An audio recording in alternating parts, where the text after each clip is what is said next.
Bom, hoje a gente vai dar continuidade àquela discussão quanto à sonificação, né, e as relações entre física e música.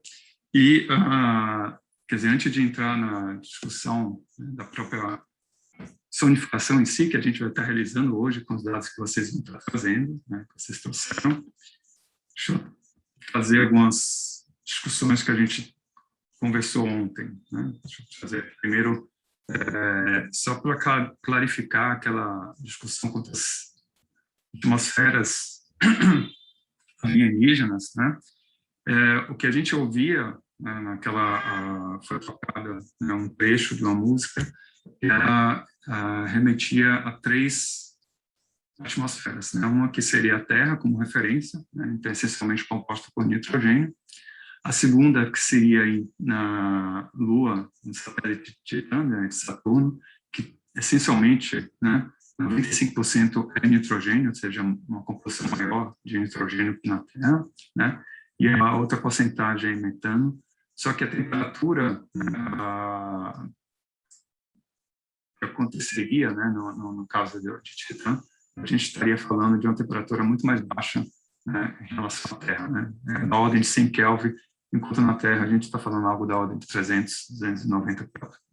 Bom, e o outro som que nós ouvimos era do planeta Vênus, e a composição era essencialmente CO2, né, e que é similar ao que a gente teria, por exemplo, também em Marte, né, que haveria uma menor, pelo fato da molécula de CO2 absorver, né, melhor essas propagações, né, a gente veria em Titã um som muito mais rico, né, comparado com o da Terra e de alguma forma atenuado, né, quando a gente ouve em Vênus e em Marte.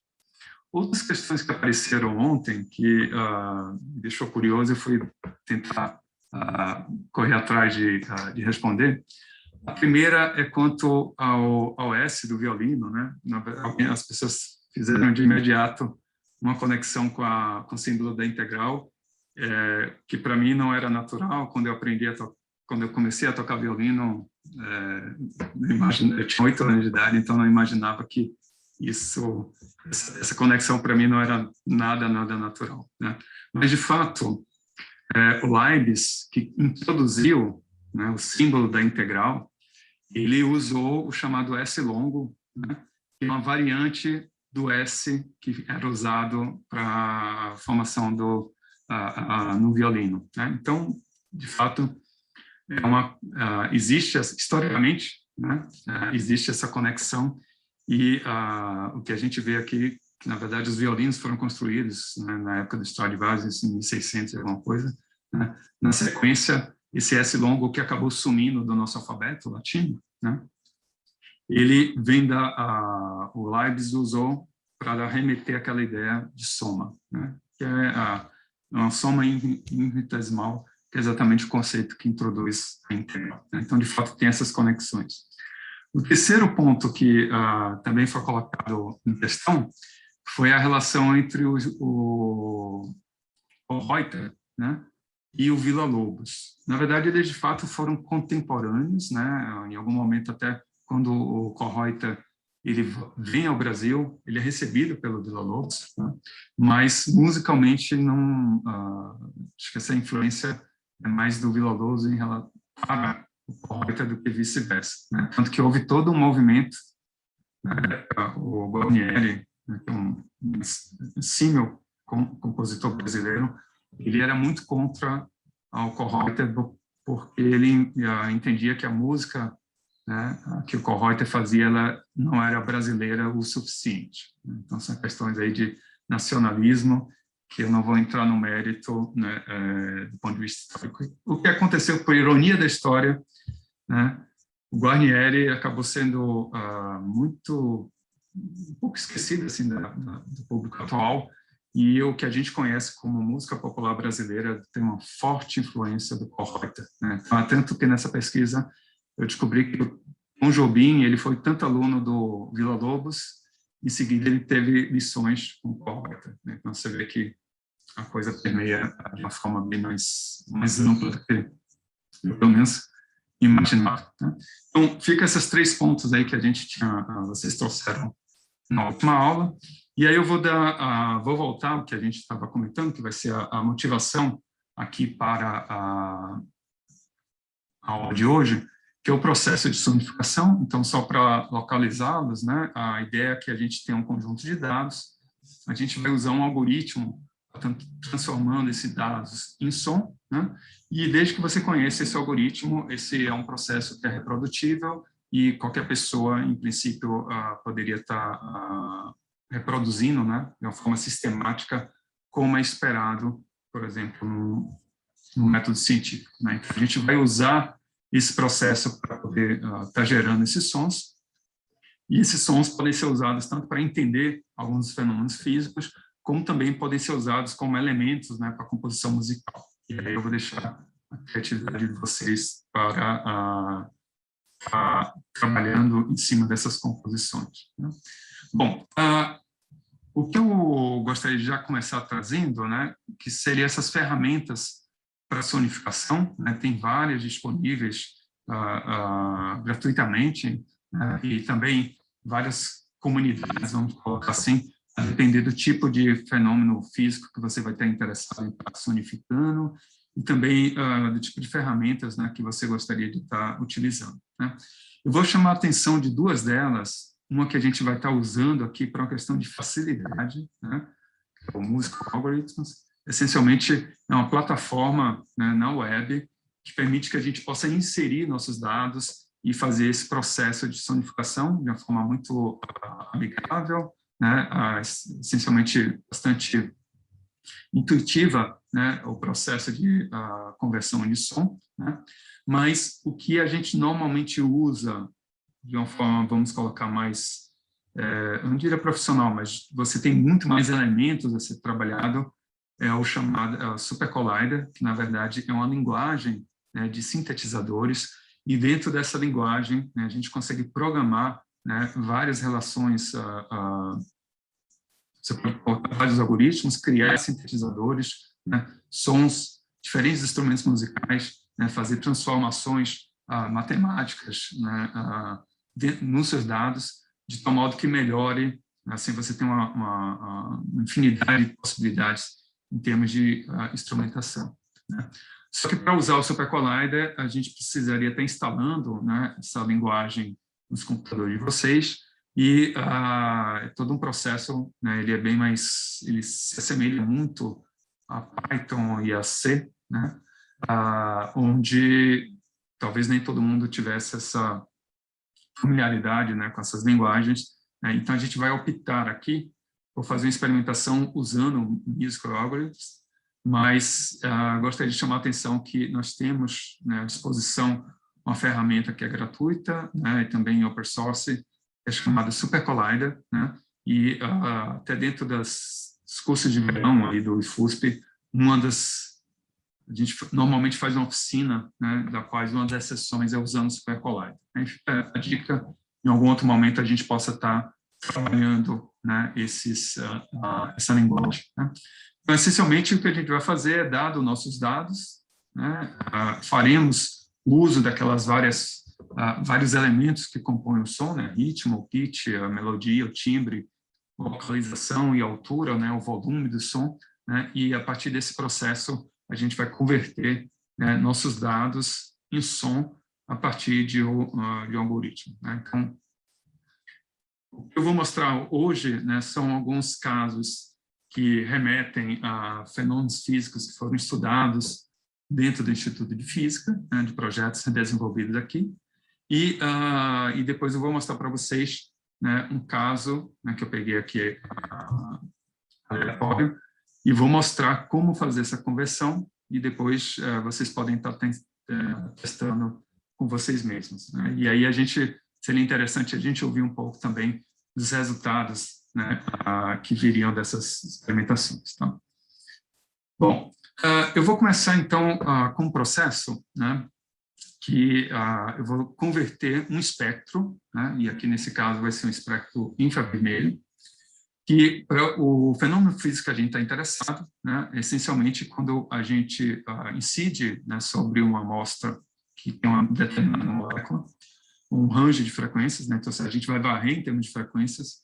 Quando essa frequência, né, ela tem uma ressonância com a frequência, com o modo natural vibracional, né, da minha molécula, a gente vai observar uma absorção dessa frequência, portanto, um pico, né, na absorção. Então, quando a gente olha um espectro, que é a frequência, né, por absorção, transmitância, né, é exatamente esse processo que está acontecendo. Então, você vai varrendo em frequência, no momento que essa frequência ela ressoa com a energia necessária, né, daquele modo vibracional, né, a gente vai ver um pico.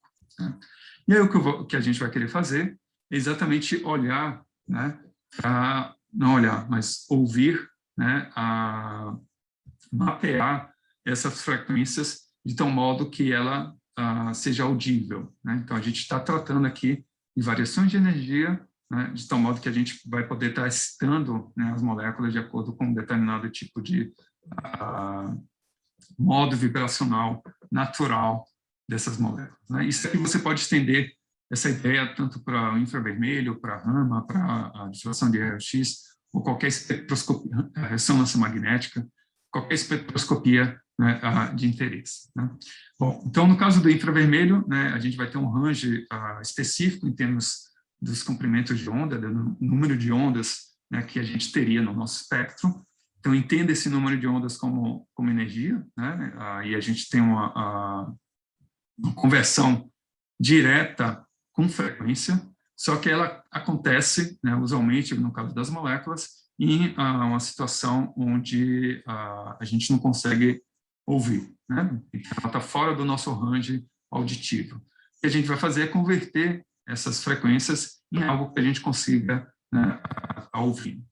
Então, essencialmente, um experimento envolvendo infravermelho, não sei se vocês estão familiarizados, mas a gente tem uma fonte, né, para essa radiação, e o que vai ser feito é varrer em termos de frequência. Né? Então, nesse sentido, essa frequência ela vai ser dividida em duas. Uma vai passar por uma referência, que é a nossa amostra de referência, que a gente conhece o espectro a priori, e a outra, né, é uma outra amostra que contém, né, aquele sistema que a gente está interessado. Né? Então, essas diferenças faz com que a gente consiga, né, obter esse espectro, que poderia ser absorção ou transmitância, né, por exemplo, aqui, e cada um desses picos representam esses modos vibracionais, né, cuja frequência ressoa com o modo natural daquela molécula. Né? Então, o que a gente vai querer fazer no primeiro exercício é ouvir, né, esse espectro. Tá? Então, estou convertendo uma situação que está longe do que seria a nossa frequência audível e vou converter esses dados, né, em uma frequência que a gente consiga ouvir e poder acompanhar, né, esses vários espectros. Bom, então, o mapeamento que foi escolhido nesse caso, né, é olhar para o infravermelho espectro infravermelho dessa molécula. Né? Então, essencialmente, a gente consegue obter isso a partir da transformação de Fourier dos níveis de energia, né, em termos da parte vibracional. Né? E o algoritmo vai fazer, aqui nesse caso, é identificar cada um dos picos, né? E a gente vai reconstruir esse som, né, a partir de um conjunto de ondas sinoidais, né, onde a gente vai emular tanto a intensidade, né, a amplitude desse espectro, como também a frequência. Né? E o som, em princípio, poderia ser a soma de todas essas frequências. Né? Então, seria uma maneira da gente estar... seria isso uma maneira da gente estar observando, né, o espectro, mas do ponto de vista da sonoridade. Né? Então, eu vou trazer alguns exemplos que recorrem nesse caso, né, mas que a gente vai fazer algo similar, né, conjuntamente. Tá bom, então, o que vai ser feito é, essencialmente, né, a gente mapear essas frequências, que são frequências que estão num modo que a gente não consegue ouvir, ela está na ordem de terahertz, né, ou mais, e trazer essas frequências para serem mapeadas, né, dentro, por exemplo, do range de notas musicais que você teria no teclado. Né? Então, a gente vai mapear em pelo menos 88 notas musicais, isso para tornar o som mais agradável. Poderia ser algo que a gente vai identificar, né, um desses pontos com uma frequência numérica, né, mas não necessariamente ela trazer esse caráter mais musical, né? Mas, de qualquer forma, e com isso a gente consegue mapear, né, um espectro ou qualquer conjunto de dados, né, dentro desse intervalo, né, de frequências, que são frequências audíveis, e que a gente consegue reproduzir, por exemplo, com um instrumento musical, como no caso do piano ou qualquer outro instrumento. Então, a ideia aqui é, dado o seu conjunto de dados, né, você possa fazer esse mapeamento, né, e a gente vai conseguir, a partir desse algoritmo, desse mapeamento, né, identificar algumas características daqueles sistemas, de modo a usar o som a favor da parte de pesquisa, né? Depois a gente pode pegar esse som e usar como um elemento, né, de identificação, um elemento de composição musical. Tá? Bom, então, dado isso, né, eu vou primeiro, antes da gente fazer, né, na prática essa conversão, né, então, mantenham aí os dados que vocês trouxeram contigo, que já a gente vai fazer esse mapeamento. E aí eu vou fazer, na verdade, um potpourri de vários projetos envolvendo as várias escalas, né, que são trabalhadas na física no IFUSP, e vou estar trazendo alguns exemplos para vocês, né? Então, aqui, como ontem, né, a gente vai ter algumas experimentações sonoras, então se preparem, né, antes de tocar eu vou avisá-los, né, quanto a isso, né, mas fiquem atentos que já a gente vai ter uma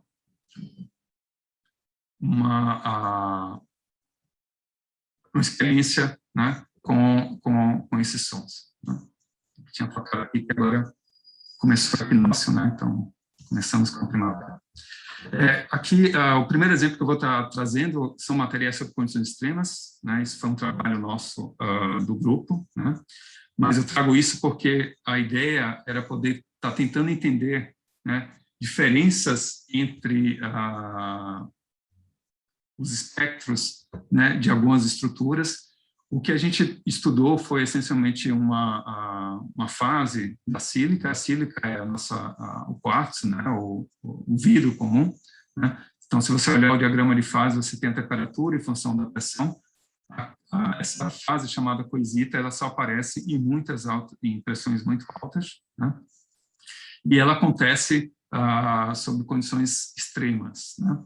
E aí o que a gente fez aqui foi, se eu fosse tentar olhar a estrutura desse mineral, né, que ainda é sílica, é SiO2, ela poderia ter uma combinação, né, de diferentes fases. Eu vou mostrar aqui para vocês. Aqui é o espectro, né? Aqui, no caso, o espectro Raman. Você pode ter diferentes estruturas atômicas que podem ser combinadas, aparecerem de forma combinada, né? Então, o que a gente fez foi, se a gente fosse olhar, né, dentro de uma certa amostra, se seria uma fase ou outra, isso seria muito difícil de se realizar do ponto de vista visual, né? E aí o que nós fizemos foi sonificar, né, esses espectros. Esse vai ser o primeiro exemplo de sonificação, talvez um dos mais simples que você possa fazer, né, que é essencialmente converter essa variação em termos de frequência em som. Então, a gente vai estar ouvindo, né, essas diferentes frequências, né? E a ideia é que tem uma fase, quando você tem em altas pressões, da ordem de 24 gigapascal, que seria equivalente a quando você tem uma explosão de uma bomba atômica, ou, né, você tem uma colisão de um meteoro, né, na superfície da Terra, por exemplo, que é onde dá origem a essa fase, e aqui você vai ter a combinação dessas diferentes possibilidades. Então, com o som, em princípio, a gente conseguia, né, fazer entender se ela estava indo para uma fase ou para outra, em função do espectro combinado que aparecia aqui do ponto de vista experimental e também do ponto de vista de simulação, né? Então, deixa eu ver se esse mapeamento foi similar àquele que eu havia comentado para vocês, né? Então, o que vocês vão ouvir é o espectro Raman, nesse caso, né? onde a gente identificou quem são essas frequências, né, os picos, e a partir dessa identificação dos picos, a gente essencialmente reproduziu, né, agora mapeando no espectro, né, audível. Então, eu vou ouvir o espectro Raman daquela minha amostra, né? Então, vamos começar com essa primeira experimentação, né? Então, vocês vão ouvir agora os sons desses espectros, que eu vou indicar aqui com a caixa de som, né? Então, como referência, a gente vai ouvir o que seria a sílica, né, no ambiente, em condições normais, e, em seguida, a gente vai ouvir, né, essa sílica sob condições extremas, né, nas diferentes fases, e poder identificar se é uma fase ou outra, né? Então, a gente, com um certo treinamento, né, você consegue identificar se você aumentar a pressão, por exemplo, ela vai preferir seguir num certo caminho, ou seja, seguir numa certa estrutura ou numa outra estrutura, a depender das condições termodinâmicas aí desse sistema, né? Então, a gente vai começar com a primeira sonificação, né, que é esse espectro. Então, vai aparecer o som, né? Então, cuidado aí com...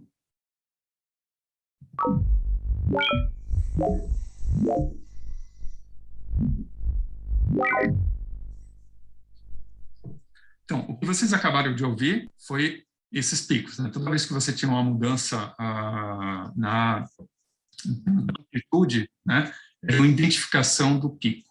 Eu posso fazer, junto com esse espectro, uma variação em termos de frequência, e com isso a gente consegue ter uma ideia quantitativa, né, do que está acontecendo em relação ao outro.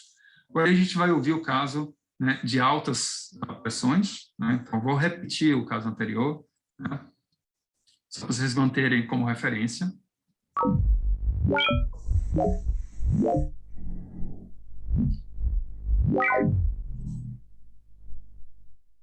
E agora a gente vai ouvir o caso sobre altas pressões.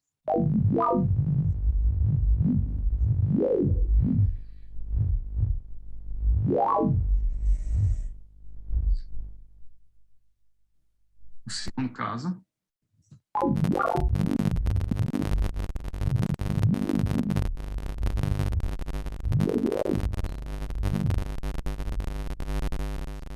Finalmente o caso em pressões ainda mais altas, né?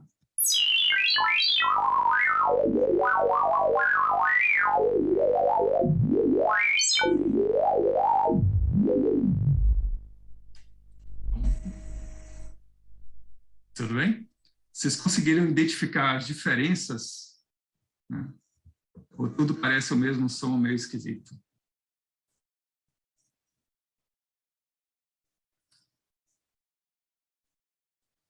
A pergunta é o que a gente aprende, né? Se alguém quiser fazer algum comentário, fique à vontade de abrir o microfone ou trazer perguntas.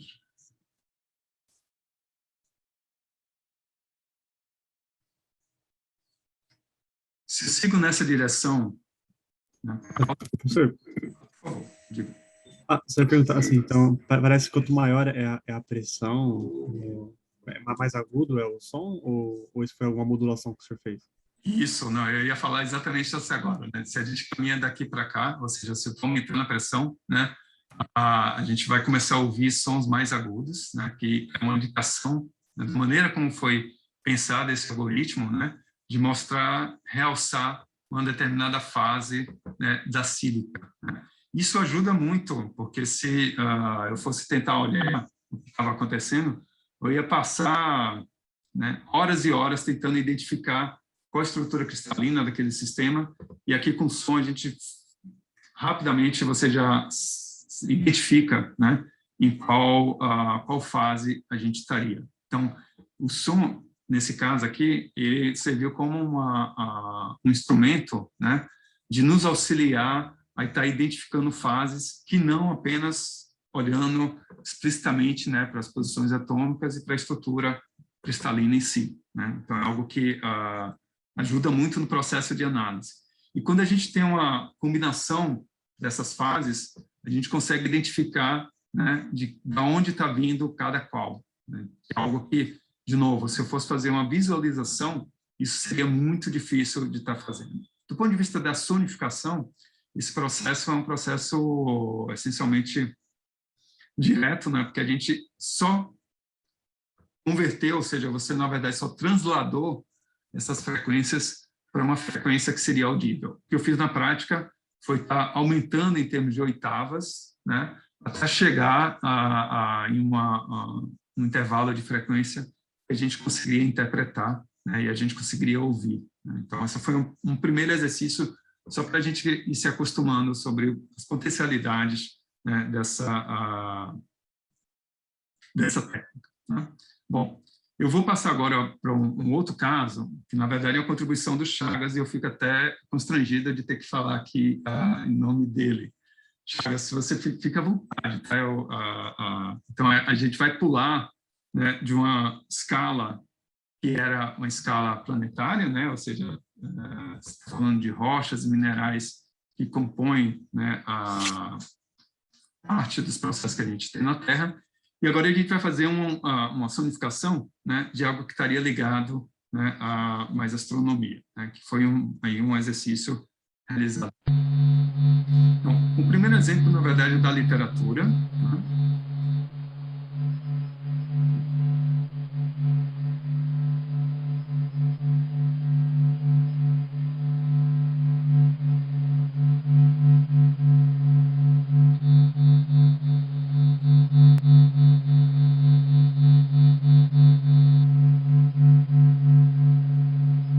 Esse caso, essencialmente, são variações de luminosidade, né? E a partir dessas variações de luminosidade, elas são convertidas em frequência, né? Então, algo que visualmente poderia ser muito difícil de estar sendo identificado, né? Com essas variações em termos de frequência, a gente consegue verificar tanto distribuição de densidade, temperatura na superfície do Sol, né? Ou seja, ao invés de a gente estar olhando do ponto de vista visual, né, essas variações de frequência ajudam a identificar, né, alguns defeitos que a gente teria nesse sistema. Né? Mas aí, voltando aqui para o caso que o Chagas havia trabalhado, né, a gente tem, de novo, né, o que foi feito foi foi passado para a gente um espectro, né, da luminosidade dos comprimentos de onda de elementos que são emitidos pelo Sol. E isso foi sonificado, né, usando esse argumento, de novo, de identificar os picos e depois você associar isso a onda senoidal, né? E o que ele acabou fazendo é, para cada um dos elementos químicos, né, a gente conseguia fazer essa sonificação, e acho que vocês vão ouvir agora pelo menos 2 casos. Né? Esse é o caso do cálcio. E ele poeticamente chamou do canto do sol, né? E o próximo caso que vocês vão ouvir, né, é o do cobalto.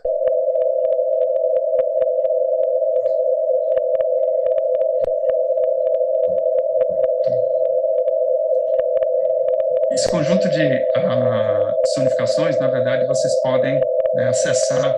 A gente está criando um banco de dados, um banco de sons, na verdade, onde para cada um dessas experimentações, né, a gente está alimentando aí esse banco de sons que depois podem ser usados para composição musical ou mesmo para a parte de divulgação científica. Né? Bom, então, em cima disso, foi feito um outro exercício que foi criar um instrumento musical, que é a tabela periódica, né? E você pode acessar também a partir desse link, desse site. Né? E, essencialmente, o que foi feito, né, era pegar os primeiros, a diferença dos níveis de energia, né, entre o primeiro nível do estado fundamental e o primeiro nível citado dos elementos, e isso foi mapeado, né, e nós montamos aí um instrumento musical que, na verdade, é a tabela periódica. Né? Então, você toca a tabela periódica como você tocasse o teclado, e os sons que vocês vão estar ouvindo, ou seja, as teclas, né, que estão ligadas aos elementos, nada mais é do que essa diferença em termos do primeiro nível de energia, né, do nível do estado excitado, né, de cada um desses elementos. Então, como desdobramentos, né, dessas explorações, a gente vai incluir os vários demais níveis, né, bem como, né, explorações onde você pode estar correlacionando propriedades, né, o raio iônico, a eletronegatividade dos elementos químicos. Isso já é uma maneira, né, de uma forma intuitiva, de estar procurando padrões dentro da tabela periódica, mas explorando isso a partir de som, né, e potencialmente também aparecer aí novas experimentações musicais, né, que a gente poderia estar explorando, né, junto com essa combinação de física atômica e molecular, né?